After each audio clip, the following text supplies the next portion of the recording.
तो चलिए इस सेशन में हम बात करेंगे इनपुट टैक्स क्रेडिट की। इनपुट टैक्स क्रेडिट के रिगार्डिंग हमने काफी सारी बेसिक बातें डिस्कस की है। अब हम थोड़ा सा एडवांस लेवल पर डिस्कशन करेंगे कि इनपुट टैक्स क्रेडिट होता क्या है, इसके रिगार्डिंग क्या कंडीशंस आपको बताई गई है जीएसटी लॉ में। अगर आप कोई भी इनपुट टैक्स क्रेडिट क्लेम करते हैं तो इनपुट टैक्स क्रेडिट क्लेम करने के लिए आपको किन किन कंडीशंस का कंप्लायंस करना होता है, वो सब हम डिस्कस करेंगे। कौन सा इनपुट टैक्स क्रेडिट जिसका क्लेम आप नहीं ले सकते, जिसको कि ब्लॉक क्रेडिट्स के नाम से भी जाना जाता है जीएसटी लॉ में। तो कुछ इनपुट टैक्स क्रेडिट्स आईटीसी ऐसे इनपुट टैक्स क्रेडिट्स होंगे जिनका क्लेम आपको नहीं दिया जाता, तो वो कौन से इनपुट टैक्स क्रेडिट है वो भी हम देखेंगे। कुछ स्पेशल कंडीशंस के तहत आपको इनपुट टैक्स क्रेडिट रिवर्स करना होता है। दैट मींस जो आपने क्लेम किया अब वो आप गवर्नमेंट को वापस करेंगे। तो किन किन केसेस में ये रिवर्सल आपको करना होगा वो स्पेशल केसेस भी हम डिस्कस करेंगे। फिर प्रैक्टिकल एस्पेक्ट्स की अगर मैं बात करूं, प्रैक्टिकली हमें input tax credit GSTR 2A और 2B के बेसिस पर जो है प्रोवाइड किया जाता है। तो ऐसे में बुक्स ऑफ अकाउंट्स जो आप मेंटेन करते हैं उसका एक रिकंसिलिएशन इंपॉर्टेंट हो जाता है जीएसटीआर 2A से as well as GSTR 2B से। ओवर द सेशन हम डिस्कशन करेंगे जीएसटीआर 2A से आप कैसे रिकंसाइल करेंगे, जीएसटीआर 2B से कैसे आप रिकंसाइल करेंगे, जीएसटीआर 2A की क्या इंपॉर्टेंस है और जीएसटीआर 2B की क्या इंपॉर्टेंस है। हालांकि जीएसटीआर 2A और 2B के रिगार्डिंग हम काफी सारी बातें ऑलरेडी डिस्कस कर चुके हैं, लेकिन उसके बावजूद भी आप प्रैक्टिकली कैसे जीएसटीआर 2A और 2B को रिकंसाइल करेंगे वो हम देखेंगे। तो पहले हम बात करते हैं कुछ लीगल प्रोविजंस की। तो लीगल प्रोविजंस की अगर मैं बात करूं इनपुट टैक्स क्रेडिट के रिगार्डिंग, सेक्शन 16 से लेकर सेक्शन 21 तक ये सभी सेक्शंस आपके इनपुट टैक्स क्रेडिट से जो है रिलेट करते हैं। सेक्शन 16 हमें कुछ कंडीशंस बताता है कि किन किन कंडीशंस का आपको कंप्लायंस करना होगा अगर आप इनपुट टैक्स क्रेडिट क्लेम करना चाहते हैं। सेक्शन 17 हमें कुछ ब्लॉक क्रेडिट्स बताएगा, वो क्रेडिट्स जो हमें अलाउ नहीं किए जाएंगे। Section 18 availability of credit in special circumstances, कुछ स्पेशल केसेस होंगे जहां पर आपको इनपुट टैक्स क्रेडिट अलाउ किया जाएगा। Section 19 taking input tax credit in respect of inputs and capital goods sent for job work। तो कुछ स्पेशल सर्कमस्टांसेस के तहत जब आप जॉब वर्क के लिए इनपुट और कैपिटल गुड्स सेंड करते हैं तो ऐसे में उसके रिगार्डिंग आप इनपुट टैक्स क्रेडिट क्लेम अगर करते हैं तो किन बातों का आपको ध्यान रखना है, सेक्शन 19 में आपको बताया गया है। सेक्शन 20 आपको बताता है manner of distributor of credit by input service distributor, ISD. Input service distributor कैसे अपना इनपुट टैक्स क्रेडिट डिस्ट्रीब्यूट करेगा towards its members. Section 21 manner of recovery of credit distributed in excess, अगर एक्सेस क्रेडिट डिस्ट्रीब्यूट कर दिया जाता है तो ऐसे में उसकी रिकवरी के रिगार्डिंग क्या प्रोसीजर रहेगा, सेक्शन 21 बताता है। रूल 36 से लेकर रूल 45 तक सभी रूल्स हमें बात करते हैं इनपुट टैक्स क्रेडिट के रिगार्डिंग। कुछ रूल्स आपको बताएंगे कि इनपुट टैक्स क्रेडिट क्लेम करने के लिए आपके पास क्या डॉक्यूमेंट्स होने चाहिए, किन कंडीशंस का आपको ध्यान रखना होगा। कुछ रूल्स हमें बताएंगे कि स्पेशल केसेस में आप इनपुट टैक्स क्रेडिट कैसे रिवर्स करेंगे, जो आपको रिवर्सल करना है उसकी कैलकुलेशन आप कैसे करेंगे। कुछ स्पेशल केसेस में जैसे कि बैंक्स हैं, फाइनेंशियल इंस्टीट्यूशंस हैं, in case of merger, in case of amalgamation, in case of transfer of A business, कैसे आप इनपुट टैक्स क्रेडिट क्लेम करेंगे, ट्रांसफर करेंगे। उसके अलावा और बहुत सारी बातें रूल्स के अंदर बताई गई है जिन्हें हम डिस्कस करने वाले हैं। तो सबसे पहले हम बात करते हैं सेक्शन 16 की, जो कि बात करता है eligibility and conditions for taking input tax credit. तो कौन व्यक्ति इनपुट टैक्स क्रेडिट क्लेम करने के लिए एलिजिबल है और जो व्यक्ति एलिजिबल है उन्हें किन किन कंडीशंस का कंप्लायंस करना होगा। तो सबसे पहले अगर मैं बात करूं, मान लीजिए मिस्टर एक्स है और यहां पर मिस्टर वाई है। मिस्टर एक्स मिस्टर वाई को कुछ सप्लाई करते हैं, कुछ सेल करते हैं। लेट से 100 रुपीज की सेल यहां पर की जाती है। मिस्टर एक्स जो है वो जीएसटी लॉ में रजिस्टर्ड है और टैक्स यहां पर चार्ज किया गया 18%। लेट से 9% सीजीएसटी, 9% एसजीएसटी, तो 18 रुपीज का जो है जीएसटी चार्ज किया गया। टोटल वैल्यू 118 रुपीज जो है मिस्टर वाई से चार्ज किए गए हैं। और मिस्टर वाई मान लीजिए फर्दर इन्हीं गुड्स को सप्लाई करते हैं मिस्टर जेड को, और लेट से मिस्टर वाई इन गुड्स को सेल करते हैं 120 रुपीज में। तो अब यहां पर बात आती है कि अगर मिस्टर वाई जीएसटी लॉ में रजिस्टर्ड है तो ही वो मिस्टर जेड से जीएसटी चार्ज कर पाएंगे एट द रेट ऑफ 18%। तो 18% की वैल्यू यहां पर आ जाती है 19 रुपीज 60 पैसा। तो टोटल अमाउंट यहां पर मिस्टर जेड से चार्ज की जाएगी 139 रुपीज 60 पैसा। अब बात करते हैं मिस्टर वाई की टैक्स लायबिलिटी क्या होगी। तो टैक्स लायबिलिटी जो मिस्टर जेड से चार्ज किया गया है उसको हम नाम देते हैं आउटपुट टैक्स लायबिलिटी का, दैट इज 139.60 पैसा। इसमें से हम लेस करते हैं इनपुट टैक्स क्रेडिट, जिसे आप आईटीसी कहते हैं,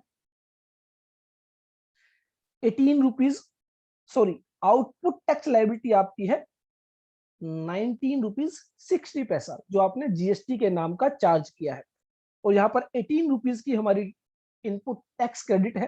तो दैट मीन्स 1 रुपीज 60 पैसा जो है वो मिस्टर वाई पे करेंगे to the government.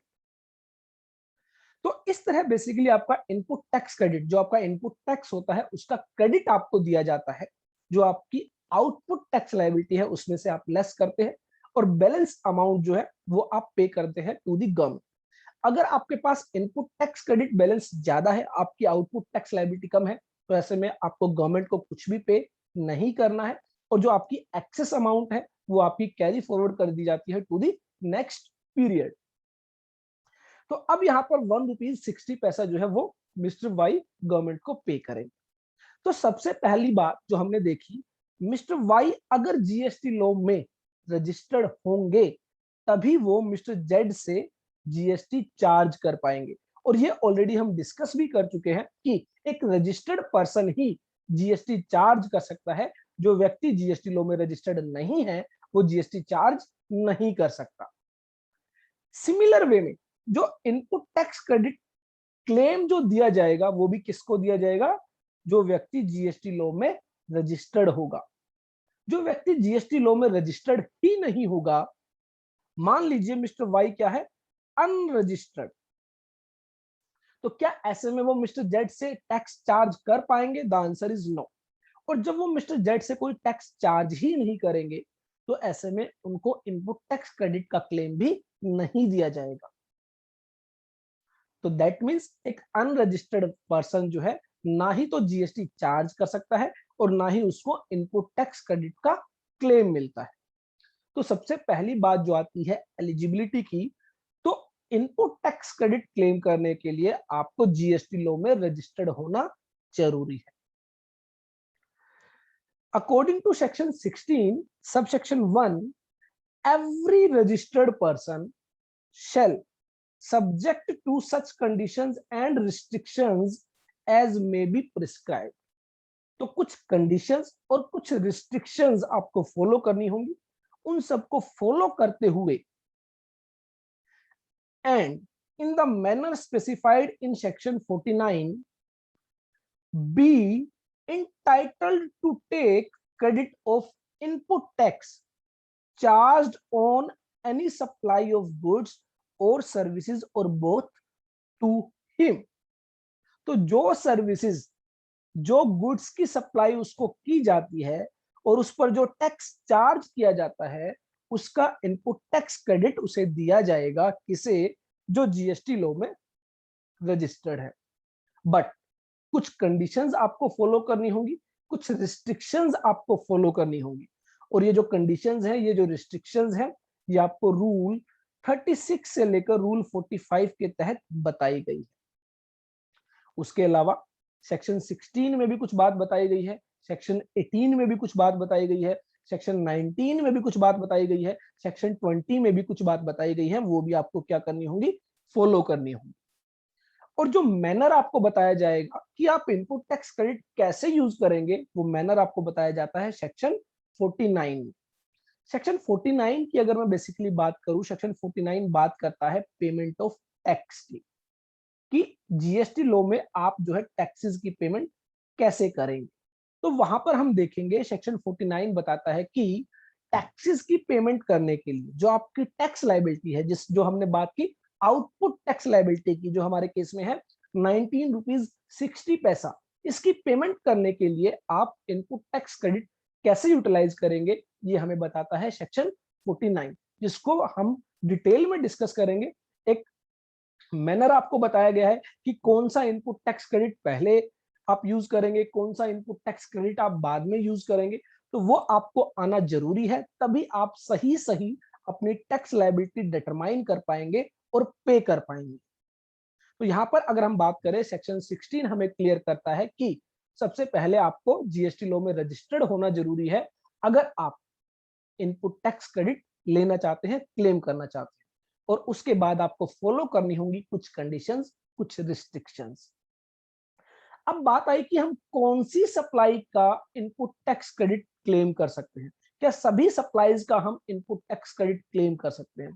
For example, मान लीजिए मैं एक व्यक्ति हूं, मैं अपना एक बिजनेस रन करता हूं, कुछ सप्लाई ऐसी है जो मैंने अपने बिजनेस के लिए ली है।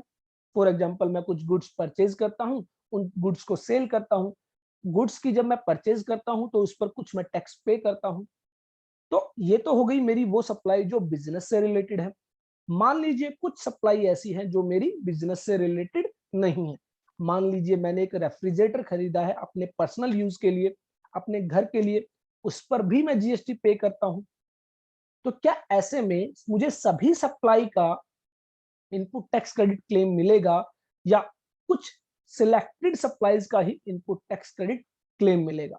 तो इसके लिए बताया गया कि कौन सी सप्लाईज का आपको इनपुट टैक्स क्रेडिट मिलेगा, which are used or intended to be used in the course or furtherance of the business.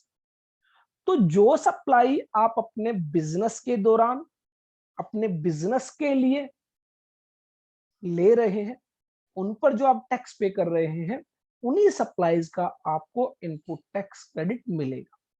तो अगर मान लीजिए मैं मोबाइल फोन परचेज करता हूं और उसको सेल करता हूं, तो मोबाइल मेरे लिए गुड्स हो गई है, और ये जो गुड्स हैं ये इन द कोर्स ऑफ बिजनेस है, तो ऐसे में मुझे इसका इनपुट टैक्स क्रेडिट मिलेगा।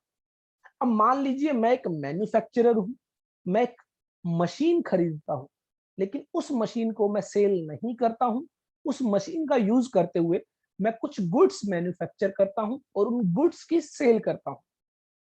तो दैट मीन्स अब वो जो गुड्स है वो आपकी कहलाती है जीएसटी लॉ में कैपिटल गुड्स। तो ये जो मशीनरी है, ये जो कैपिटल गुड्स है, ये आप इनकी सेल परचेज तो नहीं करते हैं, इनका बिजनेस तो नहीं करते हैं, लेकिन आप इनको in the course of business और in furtherance of business use करते हैं, तो इसका इनपुट टैक्स क्रेडिट भी आपको मिलेगा। तो कोई भी सप्लाई, चाहे वो गुड्स की सप्लाई है, चाहे वो सर्विसेज की सप्लाई है, अगर आप अपने बिजनेस के लिए, अपने बिजनेस के दौरान आप उनको ले रहे हैं, तो ऐसे में उसका इनपुट टैक्स क्रेडिट आप क्लेम कर सकते हैं।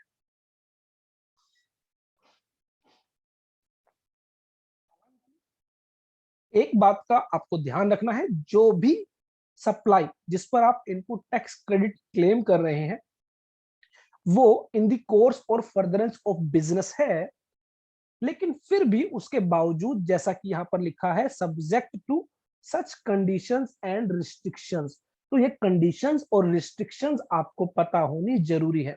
हम देखेंगे बहुत सारे इनपुट टैक्स क्रेडिट्स ऐसे होंगे जो आपने इन the course or furtherance of business, तो आपने वो सप्लाई रिसीव की है, लेकिन उनका इनपुट टैक्स क्रेडिट आपको अलाउ नहीं किया जाएगा। हम देखेंगे सेक्शन 17 सबसेक्शन 5 के तहत काफी सारे ब्लॉक क्रेडिट्स की बात की गई है। दैट मींस वो इनपुट टैक्स क्रेडिट जो आपको क्लेम करने के लिए नहीं दिए जाएंगे, वो भले ही आपने इन दी course or furtherance of business वो आपने सप्लाई रिसीव की हो, उसके बावजूद भी वो इनपुट टैक्स क्रेडिट्स आप क्लेम नहीं कर सकते।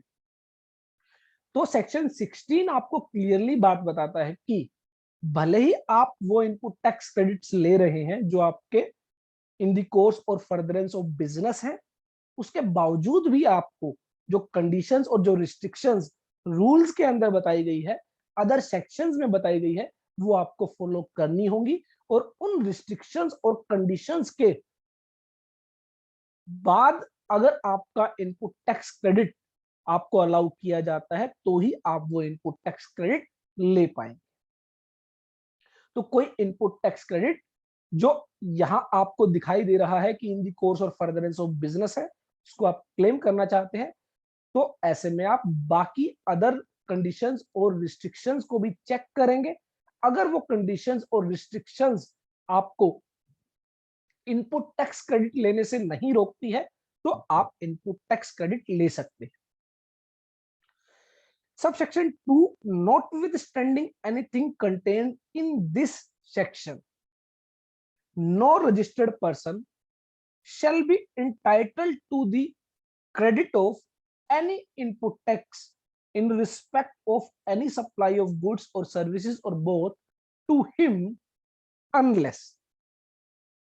तो यहां पर आप देखेंगे वही बात कही गई है कि कोई भी रजिस्टर्ड पर्सन जो इनपुट टैक्स क्रेडिट लेने के लिए इंटाइटल तो है अकॉर्डिंग टू सेक्शन 16 सबसेक्शन 1, लेकिन अगर उसके पास ही is in possession of a tax invoice debit note issued by a supplier registered under this act or such other tax paying documents as may be prescribed।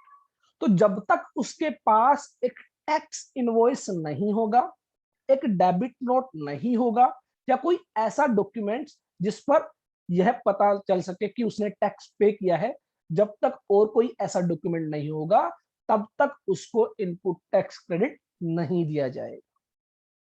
तो that means मान लीजिए मैंने कोई सप्लाई रिसीव की और वो supply है इन दी course or furtherance of business, लेकिन मेरे पास उस सप्लाई का टैक्स इनवॉइस नहीं है, तो क्या मैं इनपुट टैक्स क्रेडिट क्लेम कर सकता हूं? The answer is no. According to section 16 subsection 2, आपके पास टैक्स इनवॉइस या डेबिट नोट का होना जरूरी है, जिसके लिए आप इनपुट टैक्स क्रेडिट क्लेम करने जा रहे हैं। B, he has received the goods or services or both. और सेकंड कंडीशन बताई गई कि आपने वो गुड्स या वो सर्विसेज रिसीव कर ली हो जिनके लिए आप इनपुट टैक्स क्रेडिट क्लेम करने जा रहे हैं। मान लीजिए मैंने कोई गुड्स खरीदी और उस गुड्स के रिगार्डिंग टैक्स इनवॉइस भी मुझे दे दिया गया, लेकिन वो जो गुड्स है अभी मेरी प्रीमाइज पर मैंने रिसीव नहीं की है, वो अभी गुड्स इन ट्रांजिट है, रास्ते में है, हो सकता है 2 दिन या 3 दिन के बाद वो गुड्स जो है मेरी प्रीमाइजेस पर पहुंचेंगी। तो ऐसे में जब तक वो गुड्स मेरी प्रीमाइजेस पर नहीं पहुंच जाती है, तब तक मैं उनका इनपुट टैक्स क्रेडिट नहीं ले सकता। तो 2 कंडीशंस आपको दोनों ही एक साथ चेक करनी है। आपके पास टैक्स इनवॉइस या डेबिट नोट होना जरूरी है, उसके साथ ही वो गुड्स या सर्विसेज जिनके लिए आप इनपुट टैक्स क्रेडिट लेने जा रहे हैं वो आपने रिसीव कर ली। तो कोई गुड्स जो गुड्स इन ट्रांजिट है, जो अभी तक आपने रिसीव नहीं की है, जब तक आप रिसीव नहीं करेंगे तब तक आप उसका इनपुट टैक्स क्रेडिट क्लेम नहीं कर सकते। यहां पर एक सब क्लोज बेसिकली इंसर्ट किया गया, close double A, the details of the invoice or debit note referred to in clause A has been furnished by the supplier in the statement of outward supplies, and such details have been communicated to the recipient of such invoice or debit note in the manner specified under section 37। तो जो हम बात कर रहे थे GSTR 2A की, GSTR 2B की, तो वो बात बेसिकली क्लोज डबल ए के तहत यहां पर लाई गई। इनिशियली जब जीएसटी लॉ लाया गया तब ऐसी कोई बात यहां पर नहीं थी।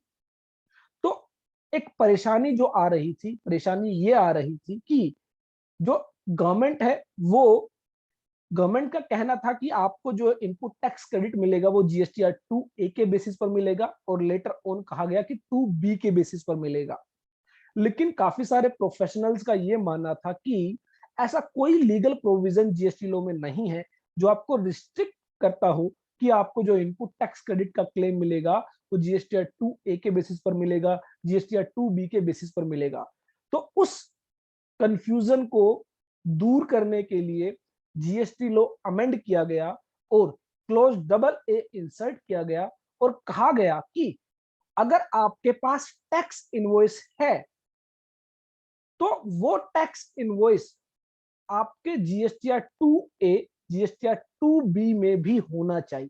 ऐसा नहीं कि आपने एक सप्लायर से सप्लाई रिसीव की, उसको आपने पेमेंट की, टैक्स इनवॉइस रिसीव किया और आपने इनपुट टैक्स क्रेडिट क्लेम कर लिया। नहीं, आपको इनपुट टैक्स क्रेडिट तभी दिया जाएगा जब आपका वो टैक्स इनवॉइस जो है आपकी जीएसटीआर 2A, जीएसटीआर 2B में रिफ्लेक्ट होगा।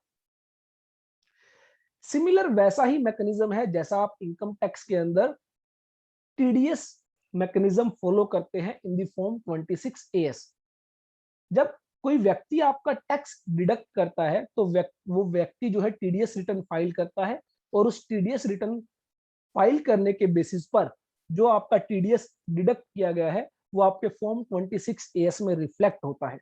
और जब आप इनकम टैक्स रिटर्न फाइल करते हैं तो उस टीडीएस जो आपका टैक्स डिडक्ट हुआ है उसका क्रेडिट आप क्लेम करते हैं।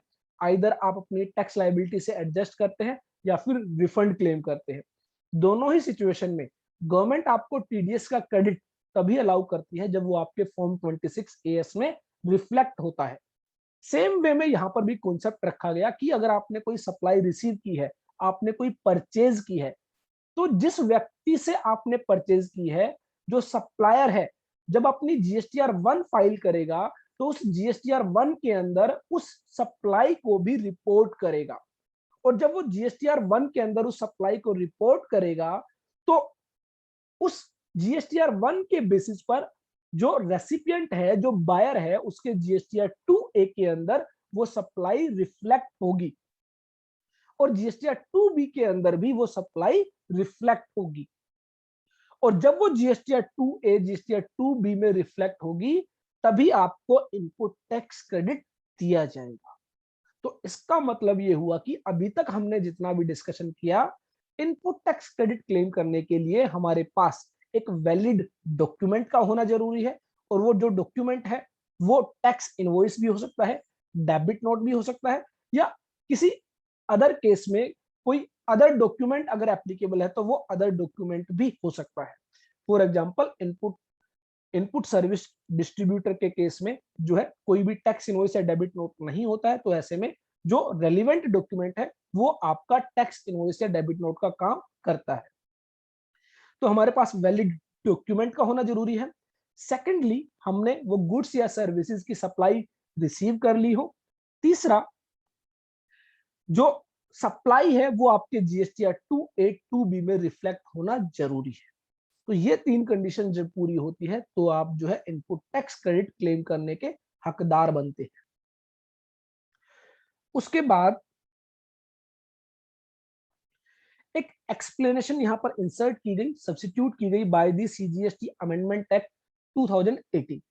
तो ये बेसिकली की गई है, अगर मैं बात करूं इन केस ऑफ, अगर आपने कोई सप्लाई जो है, मान लीजिए वो आपने रिसीव ना करके आपके बिहाफ पर किसी एनी अदर पर्सन ने रिसीव कर ली है, तो यहां पर एक एक्सप्लेनेशन बेसिकली इंसर्ट की गई है कि अगर आपके कहने से आपकी जो सप्लाई है किसी और व्यक्ति ने रिसीव कर ली है तो यह माना जाएगा कि वो सप्लाई आपने ही रिसीव की है। ऐसा क्यों किया गया? ऐसा इसलिए किया गया कि क्लोज बी में आप देखेंगे एक कंडीशन रखी गई थी कि ही has received the goods or services or both. जो सप्लाई, जो गुड्स की सप्लाई है या सर्विसेज की सप्लाई है, वो जो बायर है, जो रेसिपिएंट है, उसने रिसीव कर ली हो। लेकिन आपने एक कॉन्सेप्ट सुना होगा, bill to ship to model. यहां पर मान लीजिए एक व्यक्ति है मिस्टर ए, यहां पर जो है बायर है, और यहां पर मान लीजिए एक कस्टमर है मिस्टर सी। तो होता क्या है, यह जो बायर है मिस्टर ए को एक ऑर्डर देते हैं, एक इंस्ट्रक्शन देते हैं कि वो goods value ₹1,00,000 plus 18,000 rupees GST at the rate of 18%, 1,18,000 रुपए की गुड्स वैल्यू परचेज करेंगे। लेकिन ये गुड्स जो है वो बायर को डिलीवर ना करके डायरेक्टली ए के द्वारा मिस्टर सी को डिलीवर की जाए। तो यहां पर ए ने बायर के कहने पर, मिस्टर बी के कहने पर वो जो गुड्स है वो मिस्टर सी को डिलीवर कर दी। लेकिन यहां पर जो बिलिंग की जाएगी वो बिलिंग मिस्टर बी को की जाएगी। दैट इज टैक्स इनवॉइस जो होगा वो मिस्टर बी को, बायर को इशू किया जाता है in bill to ship to model.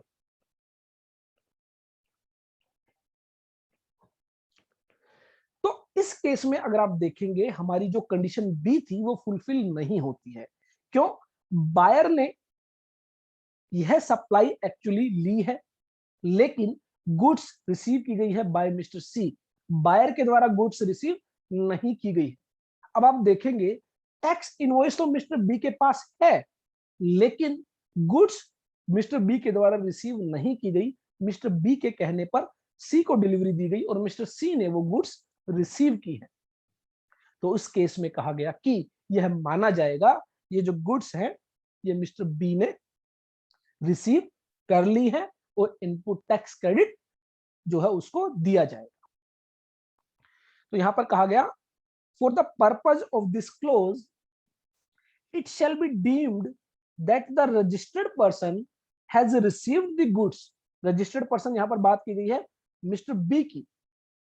as the case may be where the goods are delivered by the supplier। supplier means mister A, supplier के द्वारा जो गुड्स डिलीवर की गई to a recipient or any other person that is mister C on the direction of such registered person, on the direction of Mr. B, whether acting as an agent or otherwise।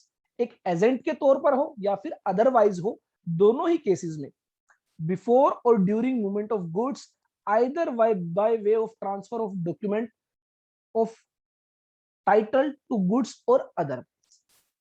तो अगर registered person के instructions पर supplier के द्वारा वो goods किसी और को डिलीवर कर दी जाती है तो यह माना जाएगा जो रजिस्टर्ड पर्सन है उसने वो गुड्स रिसीव कर ली है। यहां पर डीमिंग प्रोविजन है, यहां पर कहा गया है it shall be deemed that the registered person has received the goods or services and where the services are provided by the supplier to any person on the direction of and on account of such registered person। तो services के case में भी similar बात की गई कि अगर मान लीजिए रजिस्टर्ड पर्सन की इंस्ट्रक्शन पर सर्विसेज किसी दूसरे व्यक्ति को दी जाती है तो यह माना जाएगा वो सर्विसेज रजिस्टर्ड पर्सन ने रिसीव कर ली।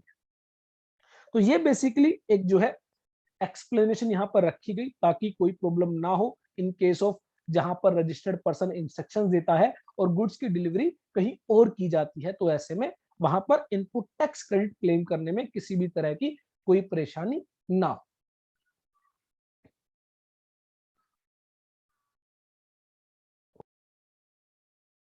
आफ्टर दैट क्लोज सी में कहा गया subject to the provision of section 41 और 43A दोनों को ही हम डिस्कस करेंगे। The tax charge in respect of such supply has been actually paid to the government either in cash or through utilization of input tax credit admissible in respect of the said supply। तो यहाँ पर एक basically ऐसा provision रखा गया है जो आज की डेट में अगर मैं बात करूं बहुत ही टफ प्रोविजन है, ऐसा प्रोविजन नहीं होना चाहिए।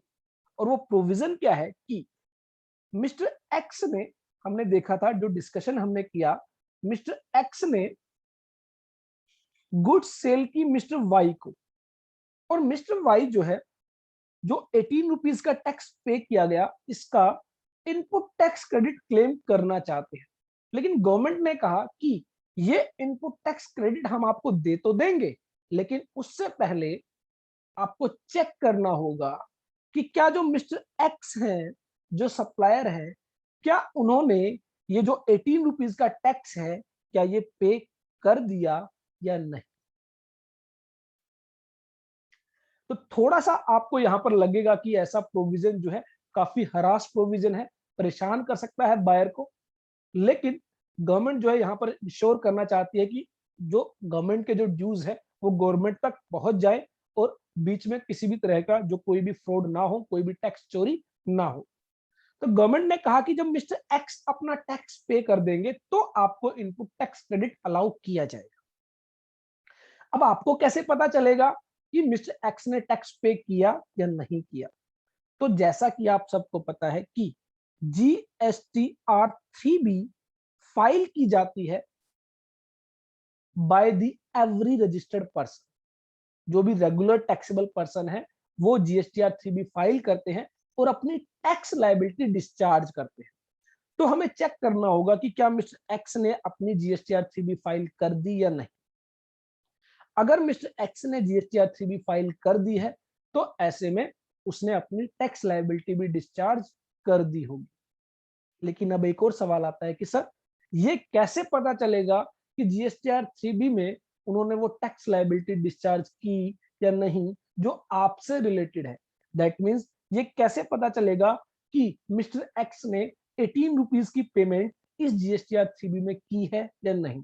तो इतना आप चेक नहीं कर सकते, आप सिर्फ इतना चेक कर सकते हैं कि क्या मिस्टर एक्स ने अपनी GSTR-3B फाइल कर दी है या नहीं। और अगर GSTR-3B फाइल कर दी है तो आप मान के चलेंगे कि उन्होंने अपने टैक्स की पेमेंट कर दी है।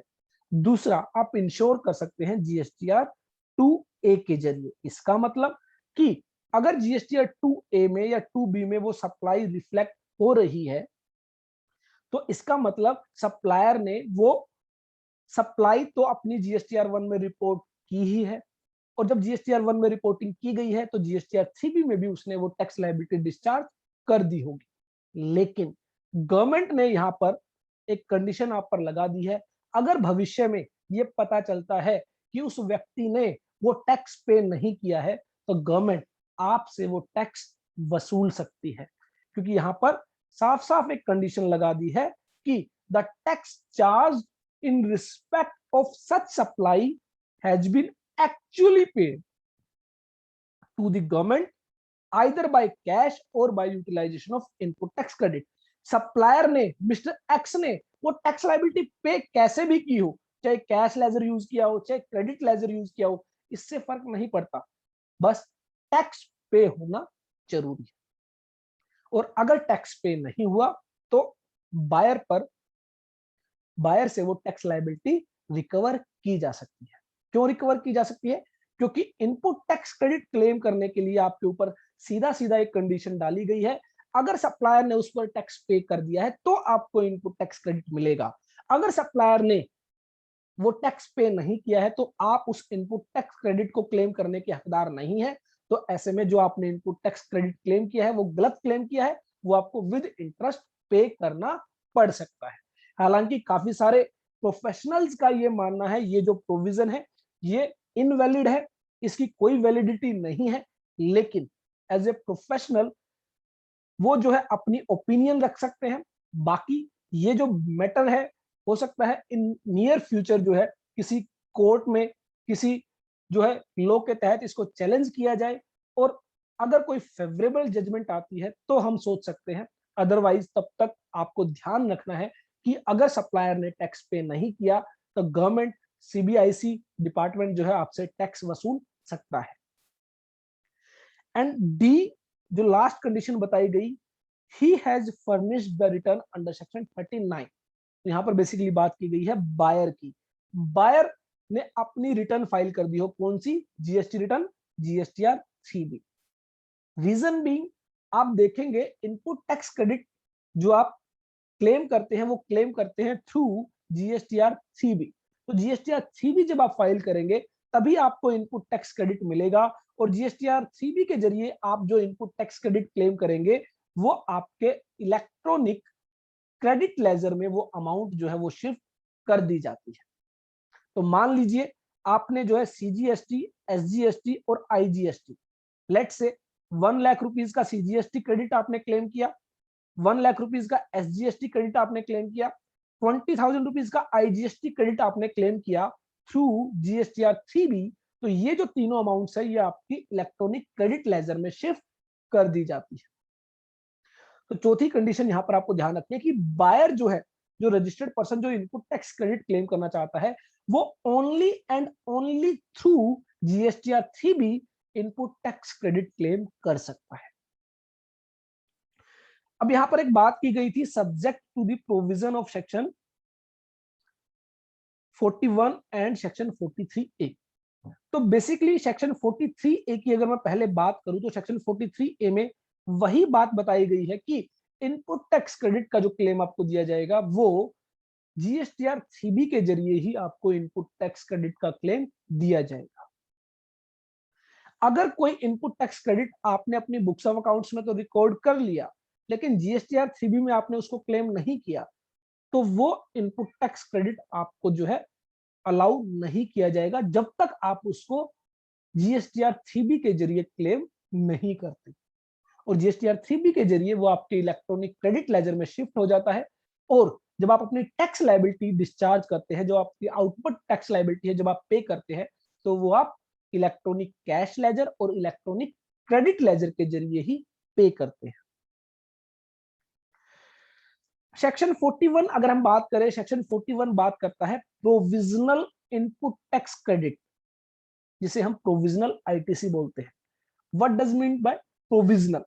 तो प्रोविजनल का मतलब यह है कि लेट्स से आपने अपनी आउटपुट टैक्स लायबिलिटी डिटरमाइन की, आपकी आउटपुट टैक्स लायबिलिटी आती है लेट्स से 1 लाख रुपीस, और फिर आपने अपना इनपुट टैक्स क्रेडिट जो है वो आपने कैलकुलेट किया और लेट्स से वो आता है 80,000 रुपीज।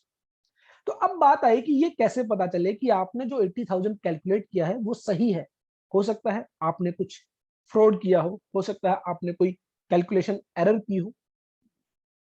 तो जीएसटी लॉ आपको जो भी क्रेडिट देता है वो प्रोविजनल बेसिस पर देता है। दैट मीन जितना आप क्लेम करना चाहते हैं उतना आप जीएसटीआर 3B के जरिए क्लेम कर सकते हैं, बट वो होगा प्रोविजनल इनपुट टैक्स क्रेडिट।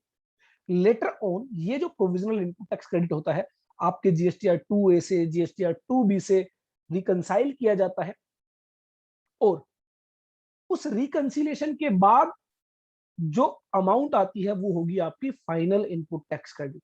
अगर आपने ज्यादा क्लेम किया है तो आपको रिवर्स करना होगा विद इंटरेस्ट, विद पेनल्टी। अगर आपने फ्रॉडुलेंटली इंटेंशन के साथ एक्सेस क्लेम किया था तो पेनल्टी भी पे करनी पड़ सकती है।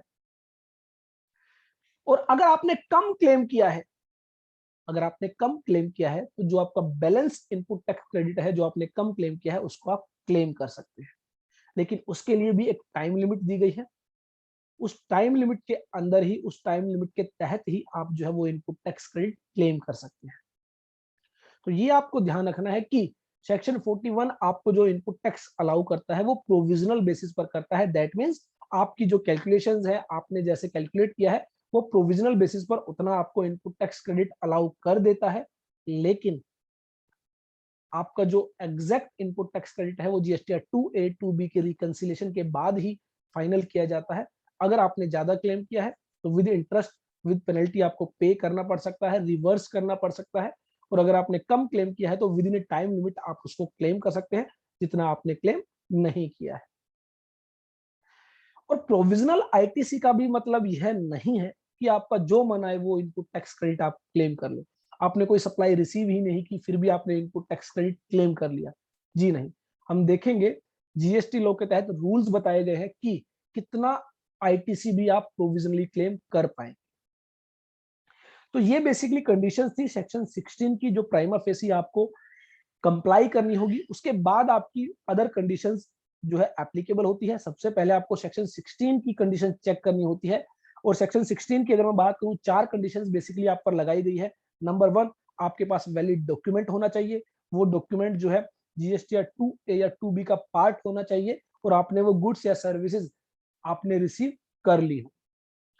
जो उसके बाद जो नेक्स्ट कंडीशन लगाई गई कि आप जो सप्लाई रिसीव कर रहे हैं उस सप्लाई पर सप्लायर ने टैक्स लायबिलिटी पे कर दी हो। And last one is buyer ने जीएसटीआर 3B फाइल कर दी हो, और उस जीएसटीआर 3B के जरिए इनपुट टैक्स क्रेडिट क्लेम किया गया हो। उसके बाद यहाँ पर एक प्रोविजो रखा गया, provided that where the goods against an invoice are received in lots or installments, the registered person shall be entitled to take credit on the receipt of the last lot. तो मान लीजिए कोई goods थी, instalment में आती है वो goods, और इंस्टॉलमेंट में आने के बाद आप उस गुड्स को अपने जो प्लेस पर प्रीमाइज पर इंस्टॉल करते हैं।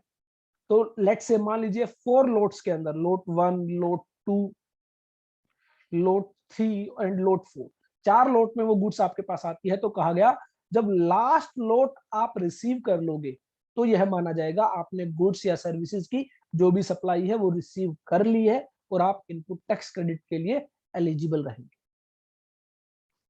Provided further that where a recipient fails to pay to the supplier of goods or services or both other than supplies on which tax is payable on reverse charge basis, the amount towards the value of supply along with tax payable thereon within a period of 180 days from the date of issue of invoice by the supplier, an amount equal to input tax credit availed by the recipient shall be added to his output tax liability along with interest thereon in such manner as may be prescribed. तो यहां पर एक ऐसा provision रखा गया है जो practically मैंने देखा है बहुत कम लोग फॉलो करते हैं। और इस प्रोविजन में बेसिकली कहा गया है कि मान लीजिए मिस्टर एक्स है, वो सेल करते हैं मिस्टर वाई को।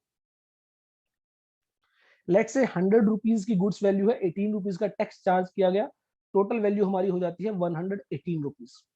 और मिस्टर वाई क्या करते हैं, इस 18 रुपीज का इनपुट टैक्स क्रेडिट क्लेम कर लेते हैं। लेकिन यहां पर कहा गया कि मिस्टर वाई भले ही आज इनपुट टैक्स क्रेडिट क्लेम कर ले, कोई प्रॉब्लम नहीं है, लेकिन मिस्टर वाई को इन गुड्स की जो वैल्यू है 118 रुपीज इंक्लूडिंग टैक्स अमाउंट की यहां पर बात की गई है। तो 118 rupees 6 months that is exactly 180 days के अंदर मिस्टर एक्स को पे करने होंगे। अगर 180 डेज के अंदर मिस्टर वाई ने मिस्टर एक्स को अमाउंट पे नहीं की, तो जो इनपुट टैक्स क्रेडिट उसने आज क्लेम किया है वो वापस से रिवर्स कर दिया जाएगा और उसकी आउटपुट टैक्स लायबिलिटी में ऐड कर दिया जाएगा। तो यह इंश्योर करने के लिए कि सप्लायर को टाइमली पेमेंट रिसीव हो, जिससे वो अपनी टैक्स लायबिलिटी पे कर पाए और बायर जो है इनपुट टैक्स क्रेडिट क्लेम कर पाए, यहां पर एक कंडीशन रखी गई 180 डेज के अंदर जो है पेमेंट करनी होगी बायर को टू दी सप्लायर। और जो टैक्स रिवर्स चार्ज बेसिस पर बायर के द्वारा पे किया जाना है उस केस में 180 डेज की कंडीशन एप्लीकेबल नहीं होगी। रीजन भी है कि वहां पर जो है टैक्स लायबिलिटी पे ही बायर के द्वारा की जा रही है। और रिवर्स चार्ज में एक खास बात होती है, रिवर्स चार्ज में आपको इनपुट टैक्स क्रेडिट तभी अलाउ किया जाता है जब आप उस टैक्स की पेमेंट कर देते हैं। और रिवर्स चार्ज में जो टैक्स पे होता है वो आपको बैंक से ही पे करना होता है, कैश में ही पे करना होता है, उसके लिए आप क्रेडिट जो है यूज नहीं कर पाते, जो इनपुट टैक्स क्रेडिट है वो आप यूज नहीं कर पाते। तो इसलिए वहां पर 180 डेज की कंडीशन नहीं रखी गई है। वहां पर गवर्नमेंट ने कहा हमें हमारा टैक्स मिल गया है, आपने अपना इनपुट टैक्स क्रेडिट ले लिया है, हमें कोई परेशानी नहीं। लेकिन जहां पर टैक्स सप्लायर के द्वारा पे किया जाना है वहां पर आपको 180 डेज के अंदर पेमेंट करनी होगी ताकि वो टैक्स टाइम पर पे कर पाए और आप इनपुट टैक्स क्रेडिट क्लेम कर पाए। अगर आपने इनपुट टैक्स क्रेडिट क्लेम कर लिया है, 180 डेज के अंदर पेमेंट नहीं की है, तो आपको जो है वो जो आपने क्लेम किया है इनपुट टैक्स क्रेडिट, वो आपको रिवर्स करना होगा, अपनी आउटपुट टैक्स लायबिलिटी में ऐड करना होगा और उसको पे करना होगा, और साथ में इंटरेस्ट भी पे करना होगा। तो ये आपको ध्यान रखना है। बहुत सारे लोग इस प्रोविजन को फॉलो नहीं करते हैं। 180 डेज के अंदर आपको सप्लायर की पेमेंट करनी होती है, अदरवाइज आपको वो टैक्स लायबिलिटी रिवर्स करनी होती है, आउटपुट टैक्स लायबिलिटी के साथ विद इंटरेस्ट वो अमाउंट आपको पे करनी होती है। अब मान लीजिए यहाँ पर 118 की बजाय लेट से 180 दिनों के अंदर 50 रुपीज की पेमेंट कर दी गई, तो ऐसे में क्या होगा? तो ऐसे में प्रोपोर्शनेटली आपको अमाउंट कैलकुलेट करनी होगी, और जो बैलेंस अमाउंट है वो आपको आउटपुट टैक्स लायबिलिटी में ऐड करते हुए पे करनी होगी।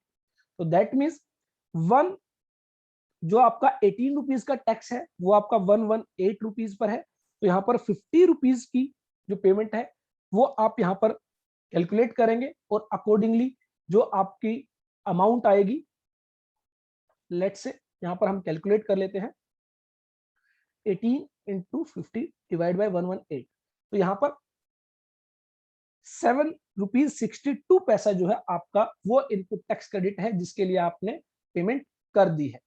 तो that means 18 rupees minus 7.62, that is 3810।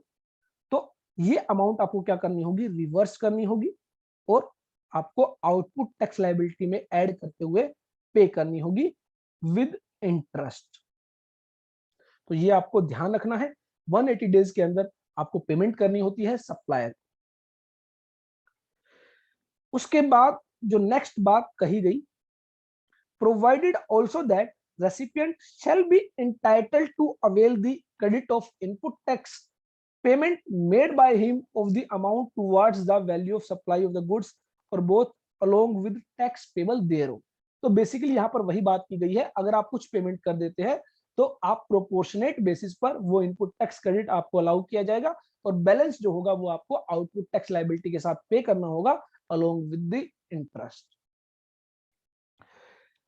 उसके बाद सबसेक्शन 3 में बताया गया कि मान लीजिए आपने कोई मशीन खरीदी,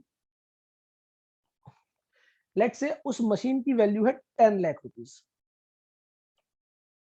और उस पर टैक्स है 18%, लेट से 1,80,000, टोटल 11,80,000 रुपए की जो है पेमेंट की गई टू दी सप्लायर।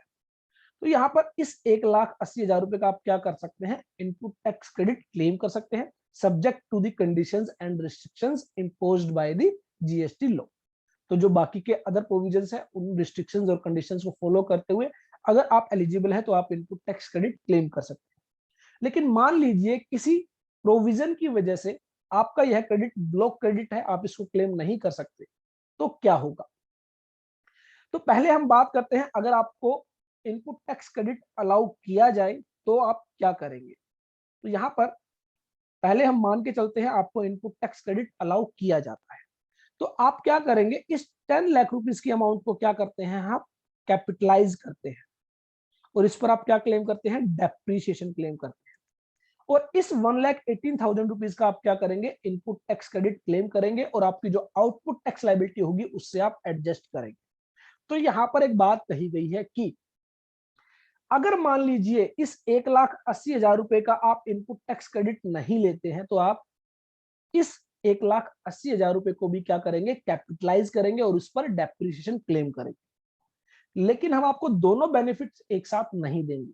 आप चाहते हैं इस 1,80,000 रुपए पर आईटीसी भी मिल जाए और डेप्रिसिएशन भी क्लेम कर लिया जाए, ऐसा नहीं होगा।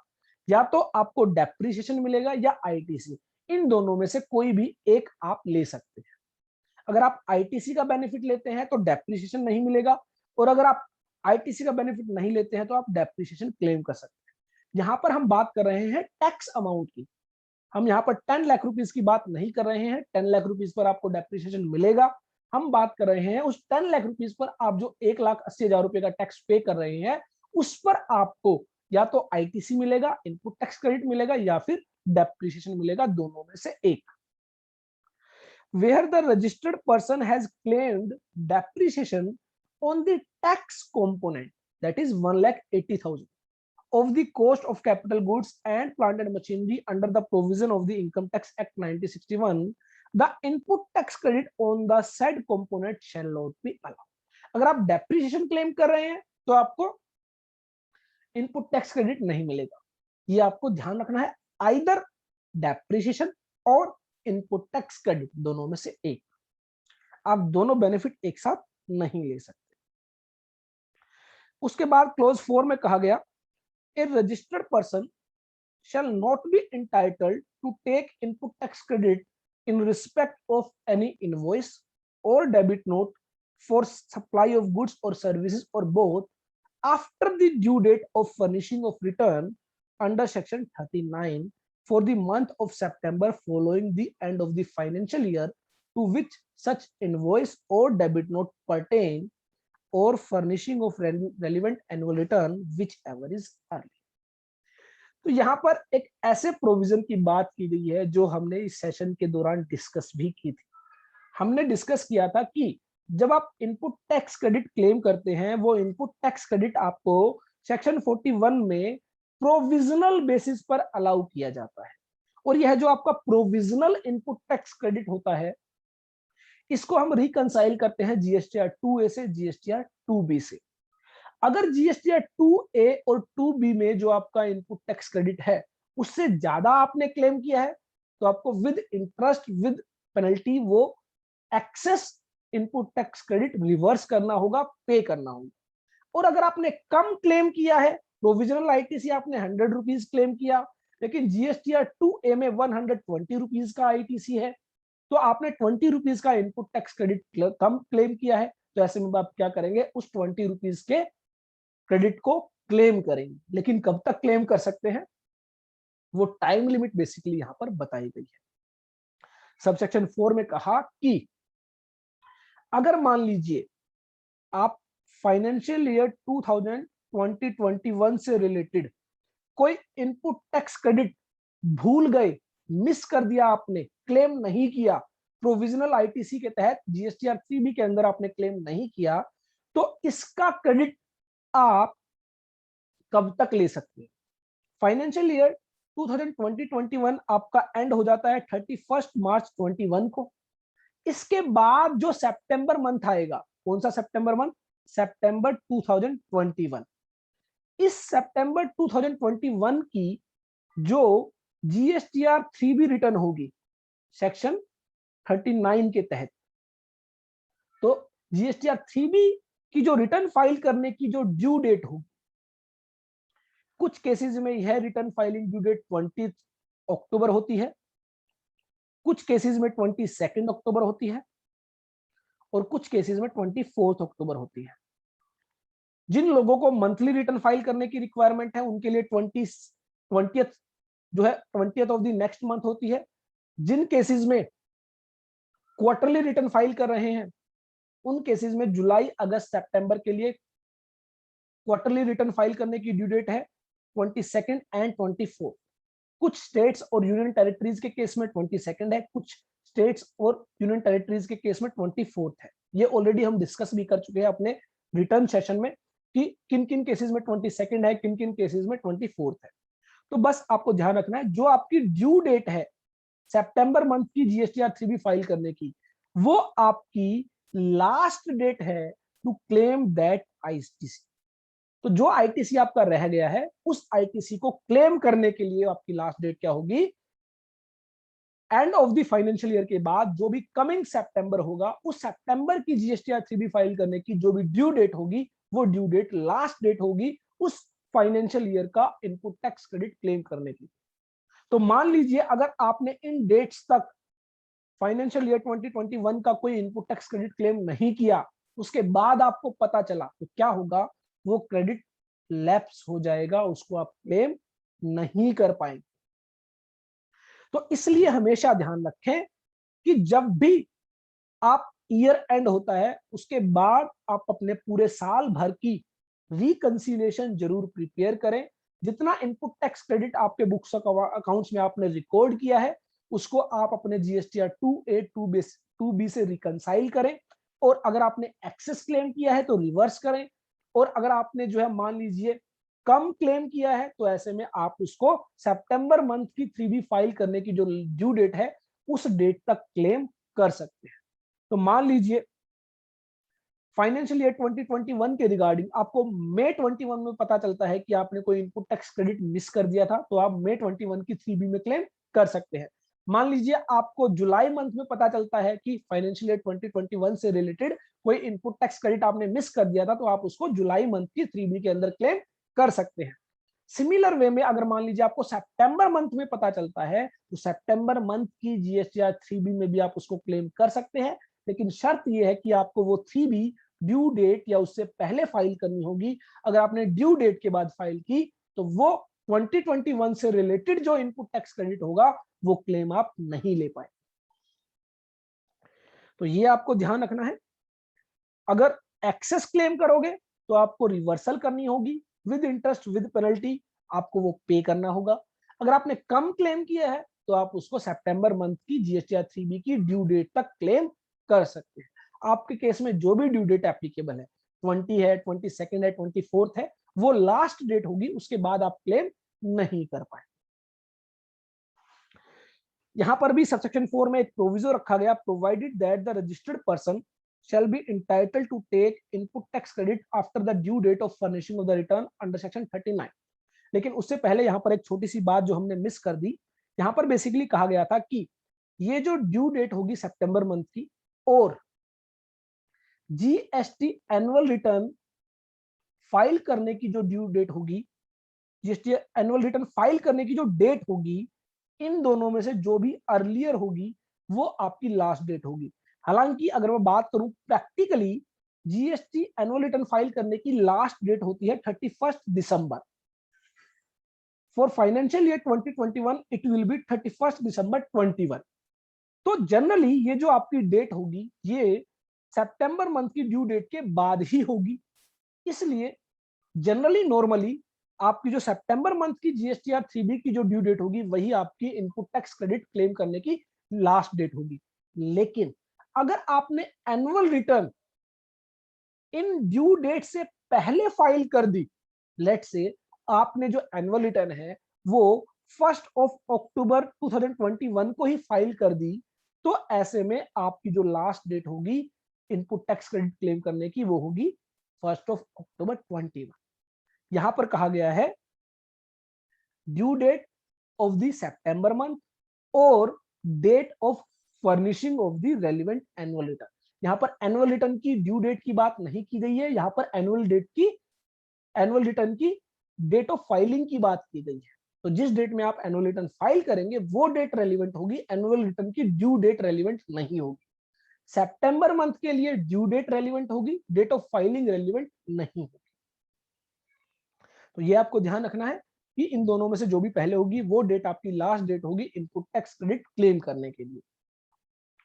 उसके अलावा फाइनेंशियल ईयर 2017-18 में काफी सारी प्रॉब्लम रही थी जिसकी वजह से जो रिकंसिलिएशन लोग नहीं कर पाए थे, तो वहां पर एक्चुअली डेट एक्सटेंड कर दी गई थी। ये जो सितंबर मंथ की जो ड्यू डेट थी इसको एक्सटेंड करके मार्च मंथ की डेट कर दिया गया था। तो ये बेसिकली प्रोविजो आज की डेट के लिए रेलिवेंट नहीं है, एट दैट टाइम यह रेलिवेंट था जब फाइनेंशियल ईयर 17-18 के रिगार्डिंग लोग इनपुट टैक्स क्रेडिट क्लेम करना चाहते थे। तो provided that the registered person shall be entitled to take input tax credit after the due date of furnishing of the return under section 39 for the month of September 18 till the due date of furnishing of return under the said section for the month of March 19।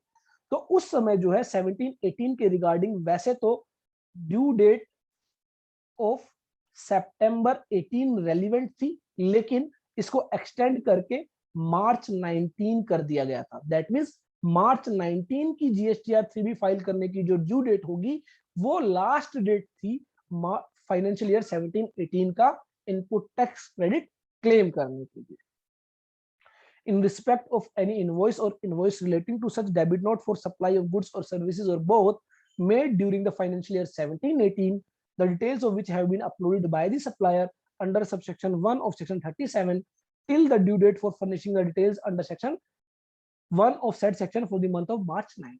तो basically यह जो proviso है आज की date में practically applicable नहीं है, लेकिन 17-18 के लिए इसको इंसर्ट किया गया था, जहां पर जो है डेट एक्सटेंड की गई थी और मार्च 19 तक का समय दिया गया था इनपुट टैक्स क्रेडिट क्लेम करने के लिए। तो ये बेसिकली सेक्शन 16 है, जिसकी कंडीशंस आपको सबसे पहले चेक करनी होती है कोई भी इनपुट टैक्स क्रेडिट रिसीव करने से पहले, कोई भी इनपुट टैक्स क्रेडिट क्लेम करने से पहले। और बहुत सारी कंडीशंस हैं जिनको हम बात करेंगे। सेक्शन 17 जिसमें बात की गई है ब्लॉक क्रेडिट्स की, अपोर्शनमेंट ऑफ क्रेडिट्स की, काफी सारे रूल्स हैं, तो वो भी हम एक एक करके डिस्कस करेंगे।